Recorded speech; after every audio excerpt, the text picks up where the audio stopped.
ku soo dhowaada barnaamijkeenna gungaar oo aan ku dul istaagi doonno macallinkii dilaaga ahaa iyo shabakadiisu ay burburiyeen booliska gobolka banaadir kuwaasoo qaarkoodna la qabtay oo ay cadaalad mareen qaarna la hayo xogtooda oo lagu raad joogo maxamed xaaji oo magacyadiisa afgarashada ay ka mid yihiin daadir xaaji ilka xase cadnaan xudayfe iyo cadaawe waxa uu ahaa howlwadeenkii ugu weynaa al-shabaab ee gobolka banaadir waxa uu ku magacawnaa madaxa dilalka qorshaysan ee gobolka banaadir horta asalkii xudayfa aan ku group fara badan oo aan la soo shaqeeyay markii la badbedelayna magacadan aska wada group walba lagu soo bedel magac cusub waay cadaaba la baxay rakacasan la baxay maxamed waxa uu kaga duwan yahay dhalinyaradii hore aan ku soo qaadanay barnaamijyadeena gungaar waa macallin jaamacadeed oo haysta shahaadada heerka labaad ee jaamacadda mana ahan wiil yar oo aan wax baran oo la marin habaabiyey haddaba inta aanan u gelin sheekooyinka maxamed xaaji ilka xase ee la xiriirta dhagridda bal aan marka hore eegno isagu waa kuma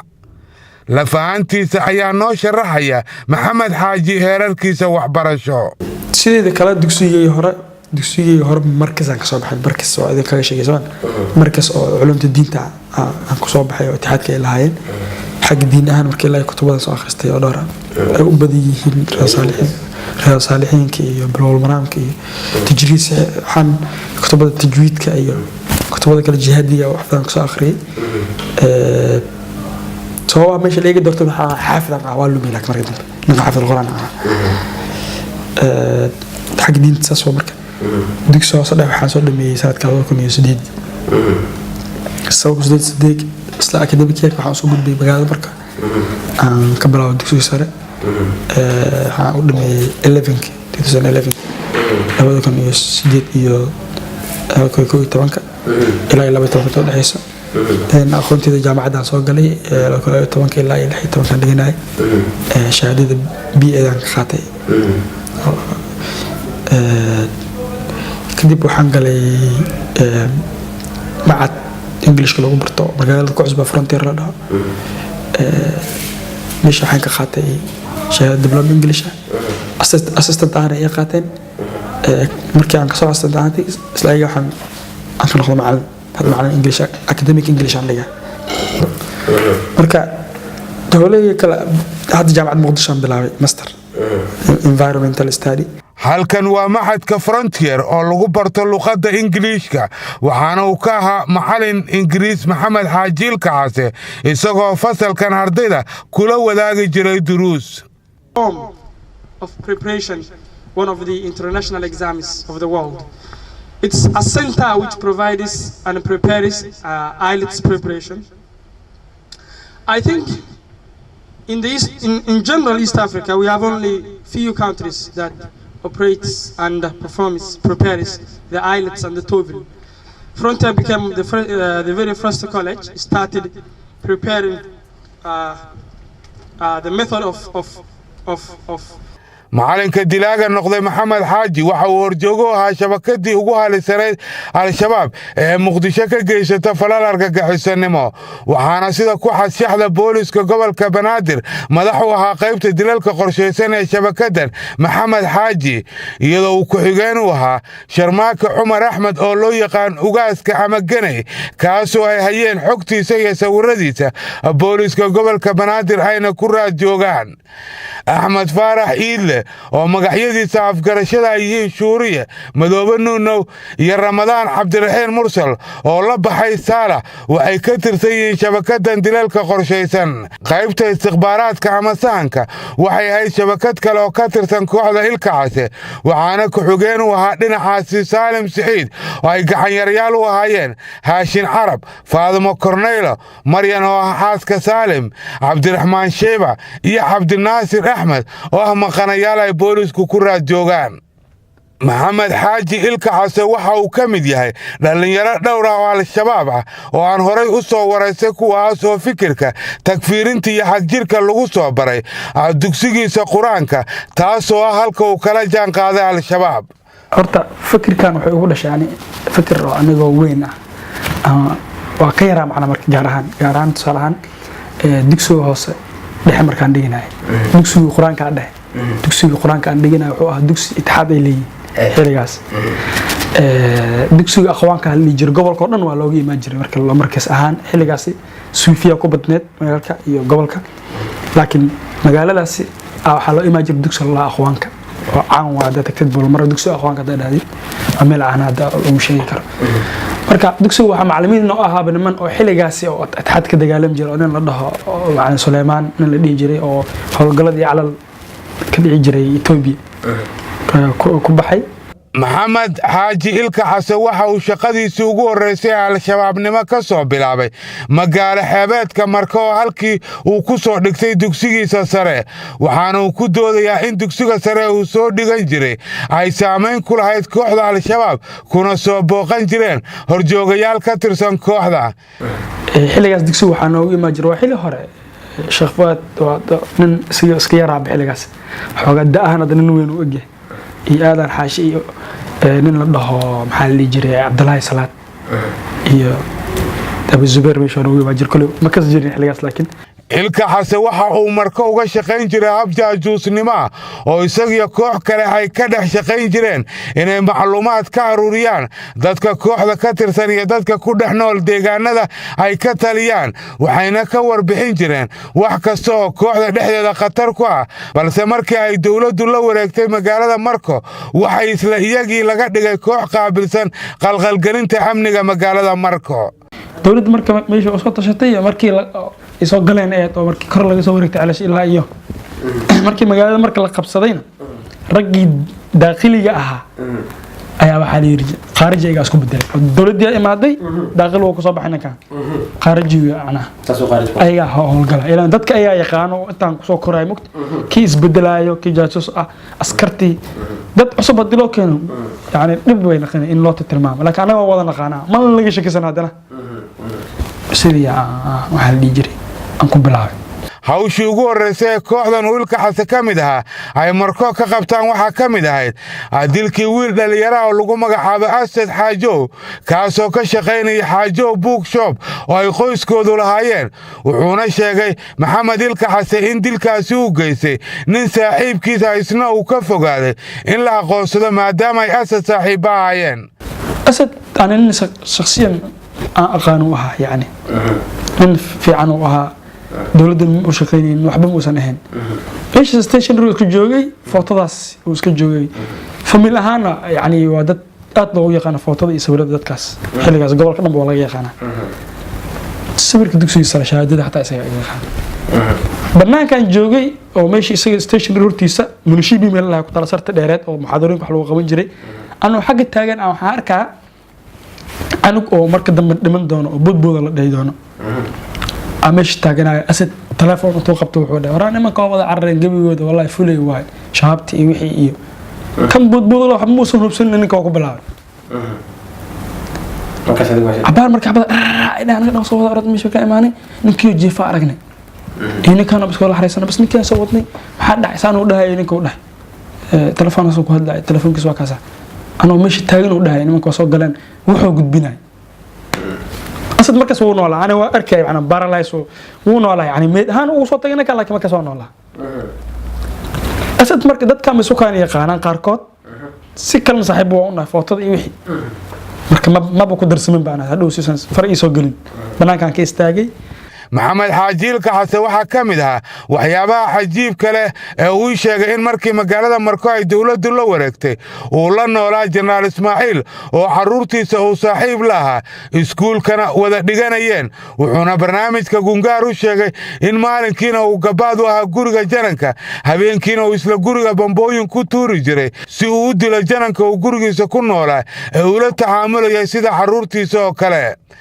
آخركينا وحاو مركا كدلي واهي وجنرال إسماعيل أحمد عثمان مكيالي كدلي سيدي دي اللباتنكي بشي تمنا سنة كي لبادي كوني اللحي طبانكا دقمدا وابري مقالة مقدشو نين وحال لي جري إسماعيل جاشان اللحي أها وعن وايس شنامدا عن كامركا كتار شيخ إسماعيل مركيالو دمغش نقل هوا جنون لكن سياد بروها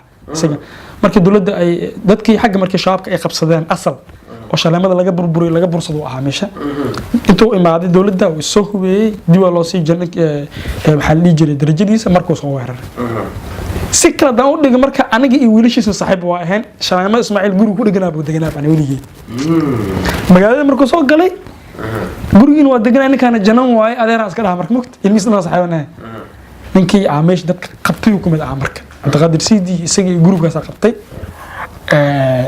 ninkaasna waxa waay dadka isaga iyo ciidanka iyo dadka si gaar ah u beegsan ka mid ah isaga dhowr mar oo aan shakhsiyadii iga badbaaday oo aan gurigiis bam ku tuuray ciyaalkiisa saaxiib waa ahayn hadda marka dambe intaan ku helay ninkii waxaas dhan way soo dhamaadeen waa la soo weynaaday jaamacada la dhameeyay dar hadda Muqdisho kan 2 sano ka hor iyo hal sano ka hor inay tahay jecel Liberian ku helay Ismaaciil asoo Interpol shaqeynaa booliska muddo 5 sano 6 sano ka soo wareegtay ninkii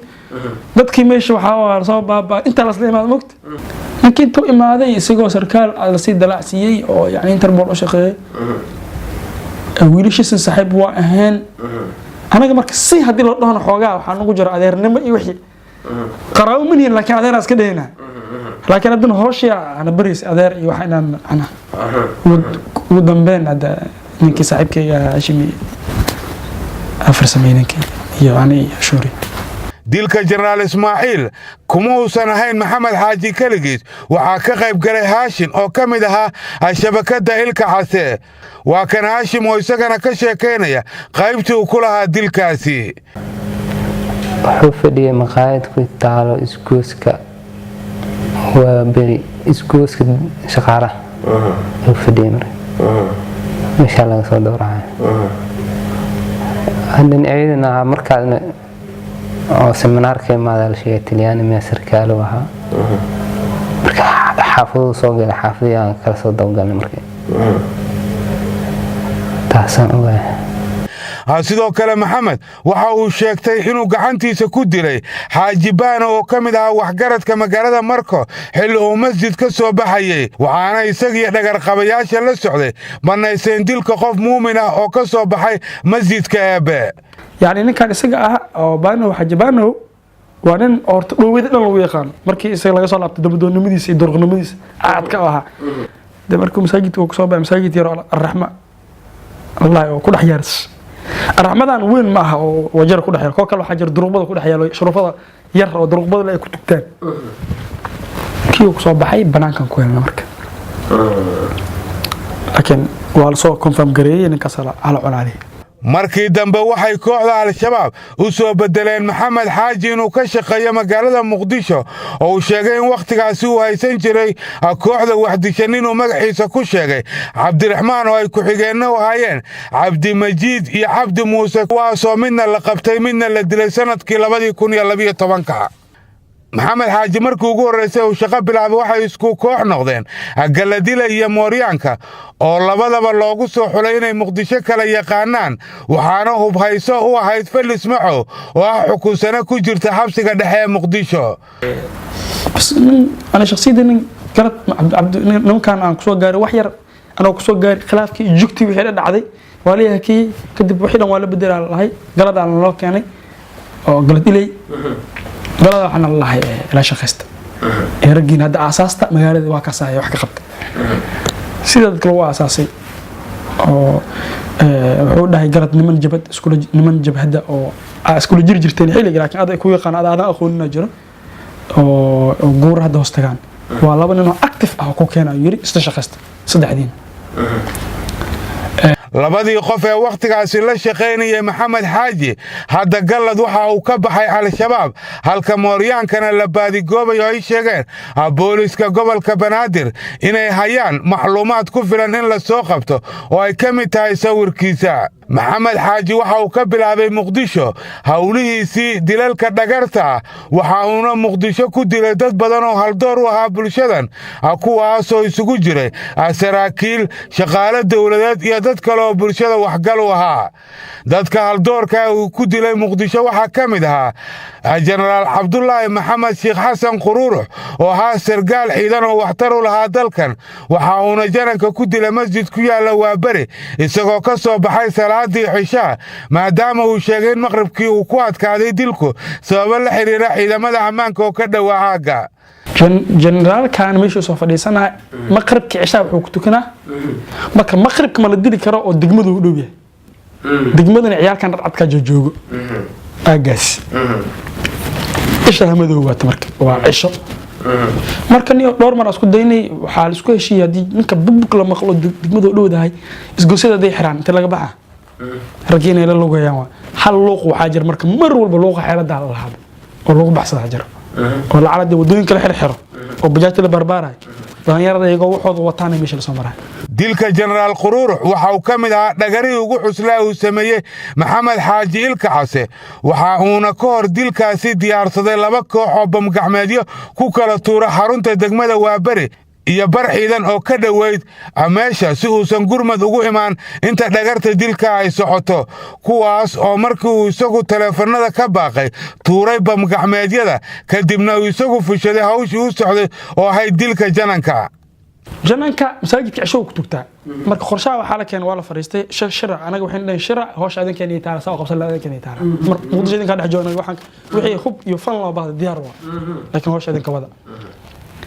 generaalka marka hoosh anay ugu soo shubatay in yiraahdo muqdishaas oo kala yaqaan bidbid ani Salmaan inuu soo shubatay Salmaan tala wuxuu yiri niyo general korta hal mal uga aadi karo laba mal uga aadi karo saddex mal uga aada ila laba wata marka staafka laba way halna isaga way nin walba shaqadiisa qabsada nin walba hal uu ku aada marka aan waxaan ku fikiray degmada u dhow waxaan nahay markan iyo macquul ma degmada hal dhagax lagu qabto oo mashquulin ah hatta albaabka ay isaga dhufta say barto intay difaac ku galaan xabada ay u tooraan ay isku qasanto ugaaska wuxuu soo jeediyay degmada hadii lagu dhafanayo kuwa kale oo buundadana gaaray meesha u yaalo jukka day dhacday soo dhaqaajinayaan ayagana ku dhufana marka warkii la isku raacay talada raafiyay dhagaxyadii la keenay oo la soo diyaar garoobay saddex marka loo soo diyaar garoobay ugaaska caawba hal loo keensaday hal qof loo keensaday maxalli jiray jananka hal staff wata bas sayidka isku tugtay markii cishaha oo laga bixin rabo waa u baaqayna dhalinyarada markaan u baaqno baaq aan ku wada dhufan labada dhalinyaro in jugta ay dhacdo kadibna xabada lagu xijiyo saas ay ahayd si xabada dhan ay u dhumaanba ila jug markay dhacdo xabada waa la wada yeerina waqti ciidanka yaa tuuray meeshina ku dhex qarsantaa la rabay kadib sidii jugtii dhacday oo ku qaban ogaaska iskooldan soo siiyay الله أن حريص جنرال محمود حاج علي وكمدها سراكيشة عيدمدا أيا كمدها ددكو دلي محمد حاجي وحانا وكدلي دقمدا بوندير حلو جنان كورفا دي غورغيسا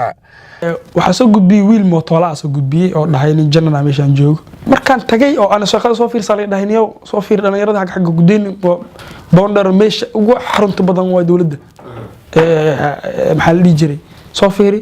shaqada markaan tagay oo maxaltoole aan soo fiiriyay meesha way adag tahay aad iyo adkaatay waxaanay ninkan general ma okay maxaa anaka banaag iska fadhiy markaan general ma aan dhahayniyo ku qaldamaysid hore ma ogidee magaciisa sheegayna xataa nashaqaas qaado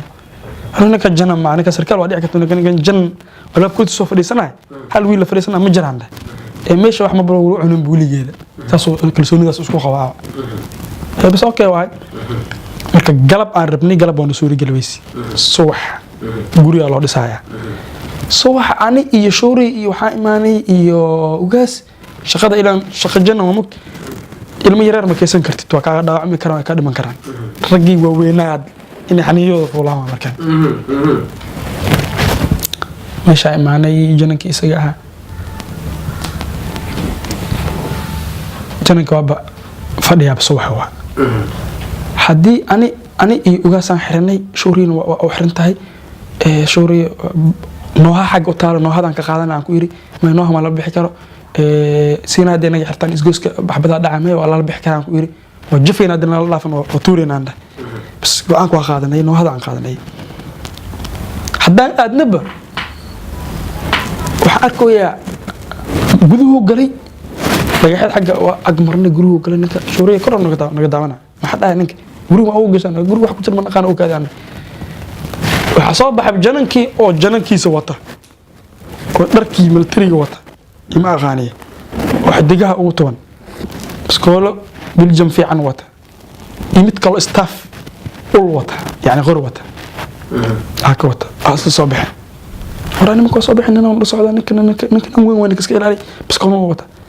bas noo haday galeen anagoo aan filaynin faqida inaan soo dhaxbixin ma taabanaba markaan asfiirin was dhaafnaa يعني هوش السلام كسب بعد سيف دوني أنا نقد من كان ماشي نوف دين عادي وسك هذا بس كله سوقاتي سجى خلص تهدي له دارك ودي ما أقولك إنه معنا كلامات معنا كلامات أصل السدي صبلانك فديه بوك أنسيني ما هذا اللابتوب صار اللابتوب كان صوت دفي أصلا عرّي كوفي أنقول قلم روبنا أولي قناة كوفي أنقول قلم أصلا عرّي xeer ilaaliye xigeenka qaranka maxamed cabdiraxmaan oo gurigiisa ka baxay una socday hawshiisa oo khidmaynta shacabka ayay ku dileen waddo ka soo baxda gurigiisa iyagoo kadibna ku baxsaday gaarigiisa balse iska dhigay gaarigaasi markii jidadka oo dhan laga xiray wuxuuna sheegay in xeer ilaaliyaha ay ogaadeen xilkiisa markii ay dileen kadib isaga ayaana gacantiisa ku dilay maxamed xaaji xeer ilaaliyaha bajaajka aan ka soo deganay gaari kama wastaanay كاي واسو نك لبي كسارين نك كلا الى انا بجنان كما ادا قلنا سو دبسان ادا قل نك كلا الى لا انا فرنا صاحبه ومشغول اني نك هادو او تابتو ومشغول سي مكتب مسكاي سدن عيسى دل ولا قاعد كرر كسي نك كلا انه marka ninka ilaaliyo wax dilay inuu ilaaliyo asal laga rabaa soo waa kana ay xaja gil ana galay ana galay ninka gaar dameer meesha soo dhaxgalay أبنو هكذا بقى استاجيب سمياب دش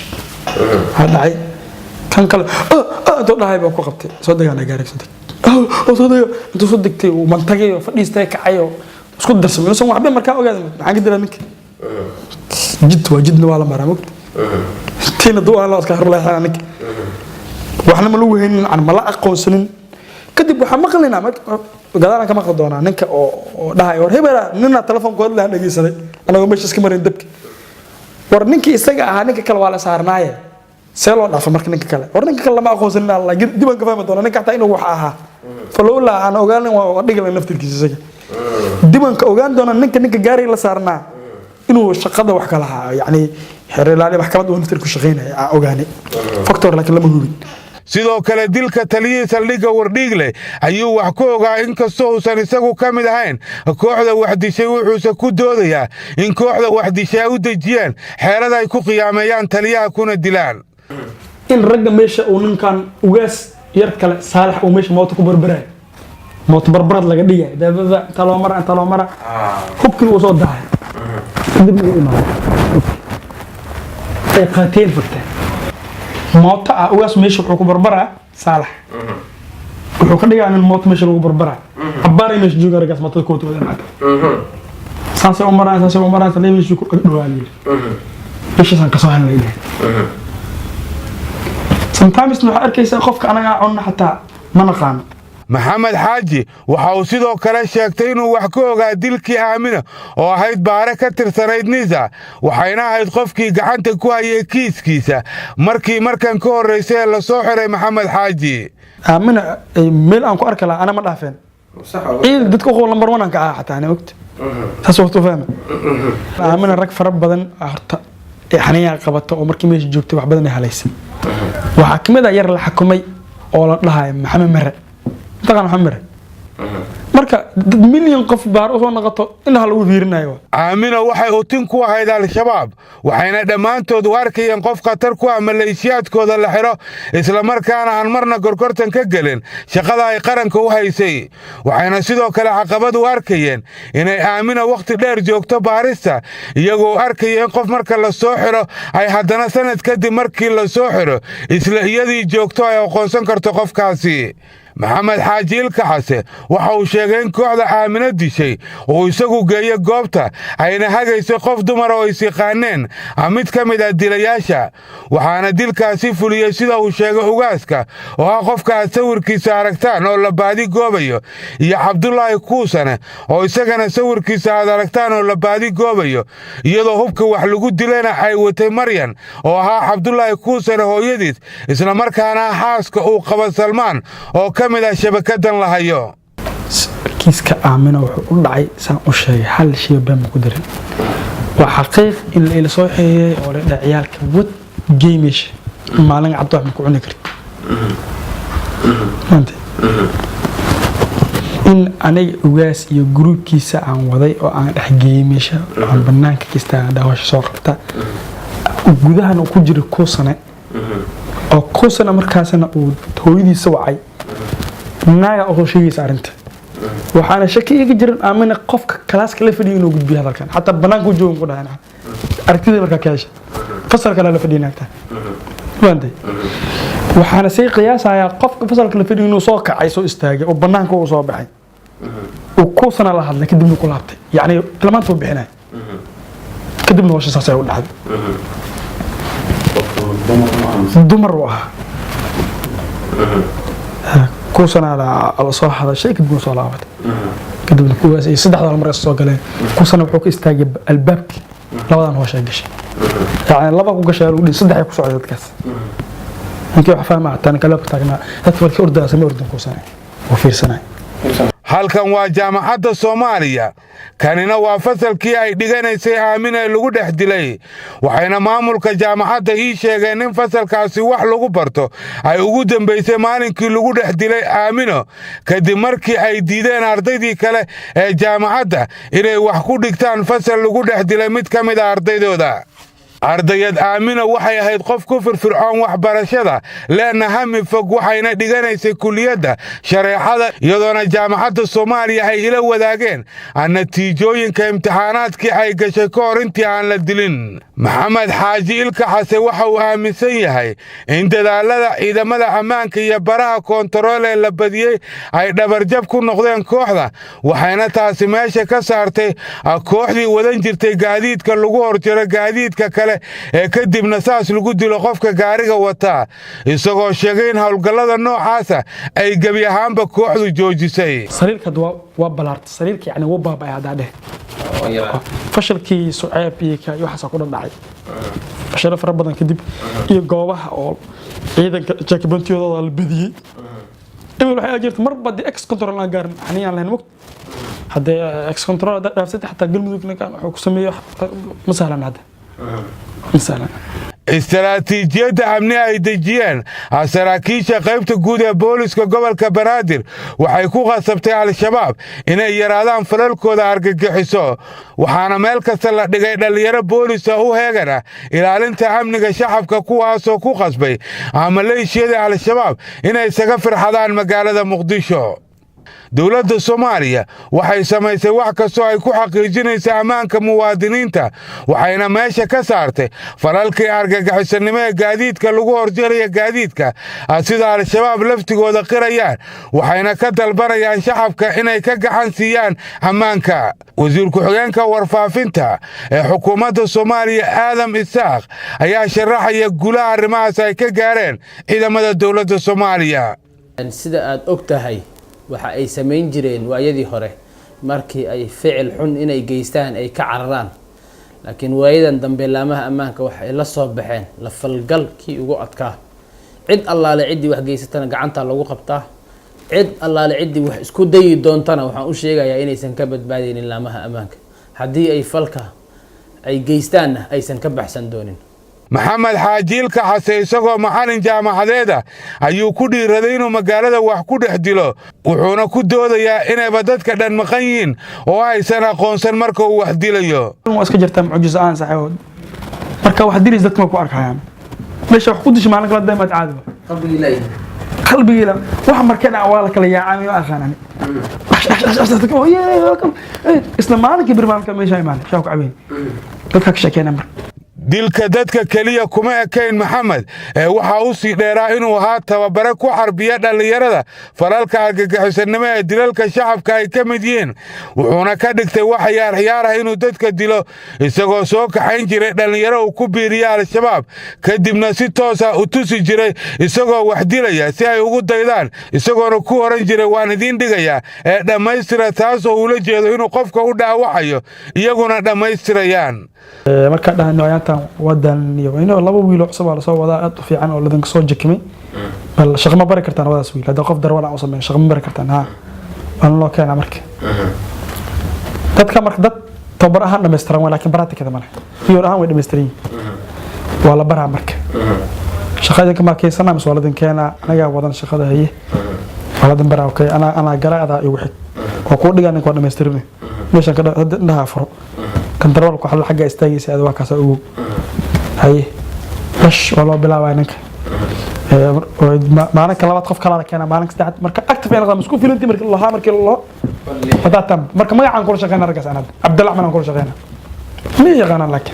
dadka uu tababarka noocaas siiyay waxa kamid ah wiilkan oo lagu magacaabo Shucayb kaas oo hortiisa dilal ku sameeyay marka waxa imaadinay hoow in la baxaa la rabaa oo maxaa la jiro dooro la aado waxaan dhahay ana markii ilaa hadda ana in lambar leen kala marayna koodhe waxaan dhahay lambar iyo macluumaadaan kala marayna ani ziyaado kale soo gelinaan dhahay mar hadaan ka baxo inoo dadka ayagu macnaha horta waxay ku leeyihiin meeshaas aadade tahriiba aadade inta ka baxaade wax saas amal sheeg laakiin anna waan dareensanahay adina waxaan isleeyahay maxaa la jirinayo qof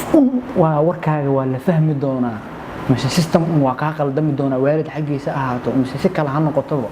وحالي لأنها سبب بحذوم هن يجري ماشي إمادة وعشرة قاعدة كذا مهمة أنا إنه أنا حمر كم بحكره خبيرنا كم بحكر مالنا كم بحكره حمر بحديث وحنا ماشي سديت تجمع حال اسمه شيء والنال هنا ماشي كم سوق هذا وحكلوا ماشي هذا ما زيادة شقة قبشة هذا اللي ما هنا قبشة هذا marka waxa marka isku fahanay tababar iyo waxaas iyo in wax lagu soo fahansiyo 10 oo wax fahansiin iyo wax kale ma baahnaan ahaniyo ma fahantay ana hadda maanta 10 ay akhrisida wax iga dhaadhicisay ana hadda uma baahnaan marka hadii ay si kale ay jirto ana safar ma soo aadi karo xumaana aysan naga noqonayna mis wuxuu dhahay marka kulay waa isku noqdeen kulay ragaas waxa waa rag imtixaan waa isku laabteen marka waxa la horta ninka waa laga wareysanaa barnaamijyada ayaga isla wada hadlayaan saan jeclahay anana aan ogeyn laakiin se ugu dambeyn markay soo wada fahmeen waxay soo go'aansadeen waxaan dhihi jiray in ay shay noqoto gartaas ay macnaha macquul ay noqoto uu soo celiyay wuxuu dhahay maxaa la dhihi jiray shaqada iyo qaabkeeda iyo nooc loo qabanayo iyo wax dhan waa lagu fahansiiyaa سيل إفانسينا من كاسا معنا محل يجري صاحبك راعيسا سو مراتك أهانة تفهمي عربية koox la socoto oo hogaaminaya maxamed xaajiil kaxase waxay isku dayeen inay dilaan hooyo ilmo ku korsanaysay ka ganacsiga jaadka agaarka siliga Ameerikaanka halkaas oo ay markii ay kor tageen hooyadaasi ay dhammaantood u dhixi waayeen bastooladihii ay wateen waa kuwan kooxdii bastooladu u dhixi waayeen oo mid noogu sharaxaya wixii maalinkaas ku dhacay horta intaan aqaano horta waxayna hayeen ilkaas Arab Ahmed iyo aniga Yaxya oo laakiin way Ismaaciil saxda markii oo islaantan inta la aadan ka hor Ahmed ayaan isku xiray ilkaas wuxuu dhahay waxa la shaqeynaysaa ninkan kula shaqeynaayo wuxuu dhahay meeshaas naagtaas oo irgada wax soo dooratay iyo waa liisha nolosha sharaxay irgada soo dooratay islaantaas ayaan ina aadiina rabnaa waayahay yaade Ahmed ayaa kula jiro dhahay Ahmed iyo aniga waa soo aadni marka hore ilkaas ayaa ibar islaanta jaada yagada irgada soo doorato ii sheeg Ahmed isna wuu bar laakiin aniga markii dibeysa Ahmed ayaa israacini waa soo waaneen waa iimaaneen marna way maqnid ida maqnid oo la way baaqati marna marka aadna ida inta markii la helo kadib waa la waanay maalinka dibeysiin oo ugu dambeysay waa la helay habeenay ahayd maqrab markii la soo dugtay kadib meeshii marka tagnay oo irtijaadka kadibna meeshii ayaan howlgalkii in la furiyo la rabi howlgalkii istulooyinkii iyo wixii markii ka tibeen kadib anaga waa ka soo tagnay waa ka soo cararnay meeshii xoogaa yar buuq yar ka meesha waa kasoo kala cararnay kadibna annagoo cararayna ayaa ciidamada dowladda dhexda u galnay horta muddo waan ka soo qaaday waxaan keenay cabirka siliga tala gaarin bacaada ahayd meesha ku deji iga degeen adig 10 daqiiqo ma soo wareegan asoo qaylahay soo baxay ilkaasa miyo waa baasha ka halawday inuu ka gaaro hada meesha ka tageen dad ha qaadan koorsa daahasho shaqo qaadan haybayaan hay mana diidi kartid waa soo qaaday asoo kontaroolkan ku soo dhacay marka kontaroolka oo askarta nasteexo ku soo dhacay niyo aan horta systemka qabasho ahaan marka aan kuu sheego oo haddii meel kasta la aado mise meel kasta la soo maro horta wax aan karsamaynin waxay ahayd anagoo shaqadaas naga soo baaqatay kidibkaas u imaaday ay tahay meeshan cakaara taqaane ay tahay ya meeshan lagu qaban doonana ay kuley ay tahay madiina salkeeda ay tahay oo san wixii oo qabashadeena iyo intaasna aysan u dhaxaynin wax aan 10 daqiiqo dhameen hataa haddii aan fiirino 3 daqiiqo camal soo cararayna oo orod fiican ah marka meesha imaana bajaajka 7 daqiiqana ma aanan saarnayn si aan hadda aan qiyaasay markii been banaanka laga tago mujeeda marka umuum isku dar intaas ay baash hooyada ay rabeen inay dilaan kooxdan oo lagu magacaabo Baarliin ayaa isaga xarartay dalka iyadoo ka tagtay carruurtii ay u xamaalanaysay kadib markii ay u baqday nafteeda waxayna iyadoo joogto Turkiga la wadaagtay barnaamijka Gungaar muuqaal kooban oo uga hadlayso wixii ku dhacay maalinkaasi iyo hadda sida xaalkeedu yahay goor saacada ay tahay halka saac oo habeenimo ayaa ragay imaadan hubaysan alxamdulilah rabbil caalamiin waan ka noolahay halka madaxa bay xabadii qabteen bistoolada dib baan laga sheegi doonaa makaaruf halkaas ay qabteen xabadii makaarufka bistooladii makaarufkeedu way dhici weysay wuu ila soo wareegay intuu ay qabtay xukunka ilaahay way dhici weysay bacdeen kii labaad markuu ninkii koobaad 2 xabadood u qabtay ninkii labaad uu soo wareegay kii kala imaaday oo labaad halka uu iga qabtay kilida ah bistooladaas waxa la yaateetay xabadii way dhici weysay qadarta rabbi uu liga soo wareegay halka laabta uu iga qabtay weysay sayaniga ay waan maxayr shay ragina ilaamaha abniga ay gacanta u galeen markaas ba control ku dhacay aniga markay meeshaas ay qado korontada iga maqneed ka bacdiya gacanta meeshii laga qabtay markay gacanta meeshii laga qabtay kulay cadkayga dambeeyay targad waxa laga dhignayna ma aqaano marka hadda aan cid targad ka dhigaynin sharciga islaamka kama weynin hooyo Soomaaliyeed oo konton habeen umul ah ayaan ahaa ciyaalkayga meel kuma sheega hadda waxaan biilayay oo markaas aan qof u baxay oo beel iga sugayay hooyaday waayeel ah walaalahay sabool waxa bahaysanin ciyaalkayga yaryariska oo midka uu yar oo markaas umusha aan kula jiray konton habeen ayaan umul ahaa intaas baan idin sheegayaa sharciga islaamka kama weyni dhagarta iyo dilka dadka waxa soo diyaariya koox ay u yaqaanaan istikhbaaraad waxaana kooxdaasi xukuma ninkan oo lagu magacaabo Salmaan kaasoo diiday inuu la hadlo barnaamijka Gungaar balse Salmaan ugu dambeyntii waxa uu qiraal ka hor sameeyay fadhiga maxkamadda ciidamada qalabka sida ee Soomaaliya halkaas oo uu ka sheegay doorkiisa al-shabaabnimo aniga waa kamid ah laakiin taqiid ahaan kama mid ahayn qasab awgiisa aan ururkan ugu biray aniga saaxiib aan nahay maxamed xaaji la yiraahdo ay ugu qasbay inaan ku biiro shabaab asagaana barnaamijkaas la waday waxaan u aabisnaa oo kaliya lacagaas oo kaliya koonkii bis ay isticmaali jireen wax hadda shaqo aan qabtin ma jirto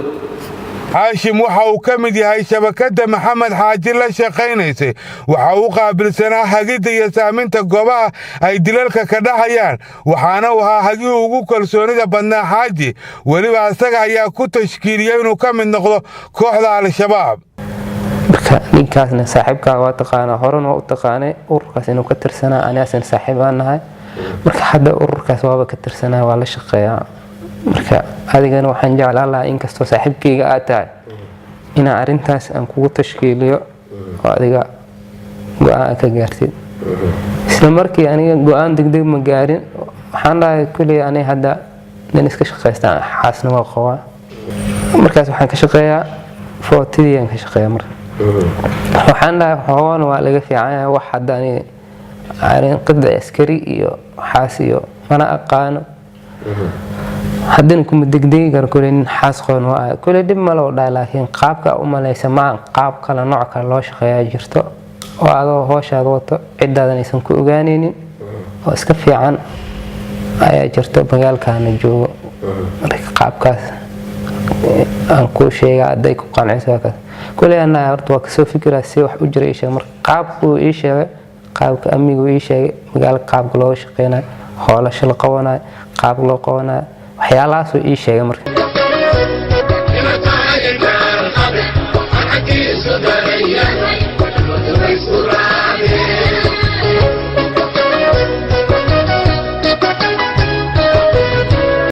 faadumo oo magaceeda afgarashada yahay korneylad faadumo ama cosabo waxay u qaabilsanayd shabakadan inay u soo shirqoosho dadka ay rabaan inay dilaan waxayna ballamin jirtay nimanka si kor looga arko iyadoona ka mid ahayd madaniga xamar jajab iyo ururka hooyooyinka qaranka jilcanta iska dhaaf aniga qarax ma ku dhiibanaan hubkan ii qaad ii hay ma ku dhahay degmadaas waxaan ka rabaa wixii ka dhacayo in xilliga xalfadda ay qabtiin xilliga madaxdeedii imaanayso xilliga ay degmada soo galayaan xilliga ay ka tagayaan sida badan madaxa idii timaado inaa ii soo sheegtid oo maxaan ku ilaa saas hoo shaqada ay ila wadadaan rabaa waxaas la ii soo sheeg bis aniga wax kale ay qaban faadumo waxay diri jirtay sawirada dadka ay al-shabaab doonayaan iyadoona qaarkood shukaansi ahaan ula macaamili jirtay markuu ii soo dhigay sawiradii madaniga saasaan ugu dhigay madaniga marka saas ugu dhigay marka waxaa jiray wiil oo madani oo ka gooni ahay sawirkaas oo mootoolo ahay ayaa jiray asna waa u dhigay asiga mootadiisaan u dhigay taargadiisaan u dhigay kaas mayna arkin weli ma arkin waa la joogay ayadoo marka sidii laisku moogyahay haddana waxuu ii soo diray wiilkan oo taliya qaybka ahaa faadumo waxa ay cashirqool u diyaarisay nin iyada ay kala tageen kaasoo ay u sheegtay inay uuru leedahay taasoo aan waxba ka jirin kadibna markii ay ballamisay waxay kor ka tusay koox ka tirsan al-shabaab si ay u aqoonsadaan marka ay dilayaan soo wacay asiga wuxuu dhahay hadaad uur leedahay inay bolihu saxyiin in kale isbitaal ku geynaa ani marka hadalkaas waan ka xanaaqay waxaan dhahay inay bolihu saxyiin in kale isbitaal ku geynaa aflagaadan arkaan dhahay marka wuxuu yiri ima maalo ima wiri xaar ma ku imaanayni waa ka xanaaqay maalinkaas xaar ku imaanayni marka habeenkii uu soo wacay wuxuu dhahay walaalay waa kugu la kaftamahay hadalkaas iska dhaaf iyo wixii oo dambiyoon kalne waxaan ku iraahdaa iska kiyafi xaaladan inay meesheeda ka sii socota rajaynayna oo reerka aan ka doono oo waxaan ku raxmatadan ku geystan aan ka tirtiro marka imo sawiradiisana markaas waa la soo diro taleefankii ku jirin markuu isoo wacay amiirka u sheegay xaalisaas jirto wiilkaas maanta aadir waan socday xafidiis socodaan hay waa arkayna warjiiro garab ku ballan waa arkayna isoo doonan lahay oo isoo doonay ayagana sidii ay kor uga arkeen xaafadda aan soo sheekaysan waxaan dhawraal warkii hore la wadahay kala day waa ka soo laabtay gurigaan u soo laabtay nimankaana way arkeen waxyaabaha cajiibka aan ku ogaaday faadumo waxaa ka mid ahayd inay aaminsan tahay khuraafaad iyadoona sidatay warqadan oo ay ku sheegtay inay ka xijaabayso dowladda inay ogaato howlaha ay waddo taasoo sida muuqata ah sixir iyo wax la halmaala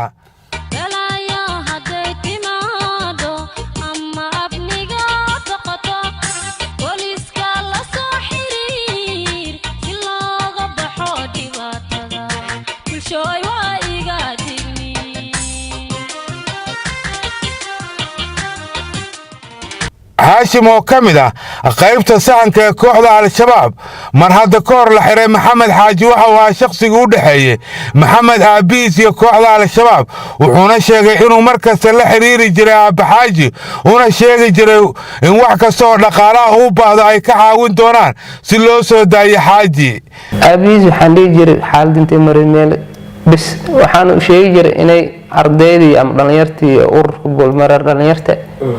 inay wax walba ay garab taagan haddii loo baado qarash haddii loo baado wax walba ana u sheegayna wiilkiisa meeshii lacag haddii looga baado laga helayo iyo dadka caawinayo aan qarinayo intaasaan u sheegi jiray laakiin lacagaan isku dayi jiray inaan odayga haddii loo baahdo in la soo dhiibo oo lacag lagu furdaaminayo disnadiisa. laakiin aabbaha dhalay maxamed xaaji oo aan la kulmay waxa uu diiday in ninkan ay wax wada hadal ah galeen isaguna uu iskiis ugu dadaalay sii daynta wiilkiisa. wiilka hadda kahor waa iska jirtay ilmaha horta la xiray yani wiil raaf uu galay raaf waa iska jiray marka raaf waa la galaa xermo oo raaf waa la galaa sida caadiga ah raafta waxaa jira uu gal la yidhaahdo lagu soo qabto iyo wax oo macnaha dhacdo fal of sameeyey ama oo dad sameeyey lagu tumaa oo wayaal la geyn la duubaayo iyo waxaa jiro howlgal guud oo la socdo howlgal guud lagu socdo meelahaasaa lagu xiray marka dam guud maanaha waxna waa lagu baay waxaan leeyahay haddii dambi leeyahin hala xukumo haddii dambi leeyahanna يعني ألسي طيب سير ألسي ما جبت عندك حتى مركز سيدتي maxamed xaaji waxa uu qabaa in horjoogayaashooda aysan ogolayn carruurtoodu inay galaan dhibka iyagu ku jiraan taasna ay tahay tuun ay qabaan balse aysan kor u sheegi karin sababo la xiriira xabsi ay qabaan. isweydiina ilmahoodii ilmahoodii waa laga dheereeyaa maxaa yeelay ayagaa lagu korraadina maraykana canuga ninka ku korraadin karo nacsu way fikiraan xaqiiqda laakiin saas ma ahan xaqiiqda waxaa nin walba canugiisa waa ku kulaanayo tusaale ahaan cali jabal ciyaarkiisa dhan way u kala maqan yihiin marka laga rabo wiilkiisa lala duqeynayo. al-shabaab waxay maxamed xaaji ilka xase ku dareen haweenay u ka dhintay ninkii isku qarxiyay hotel ambashador oo lagu magacaabo qaali cabdirasaaq taasoo hooyadeedna ay ku jirto xabsiga dhexe loona xukumay al-shabaabnimo iyo hubhayn. qaybtii koowaad ee barnaamijkeenna gungaar waa naga intaa qaybta labaad oo aan uga hadlayno siday wax u dhagraan kooxda al-shabaab kala soco habeen dambe isla 8 fiidnimo telefishinka qaranka.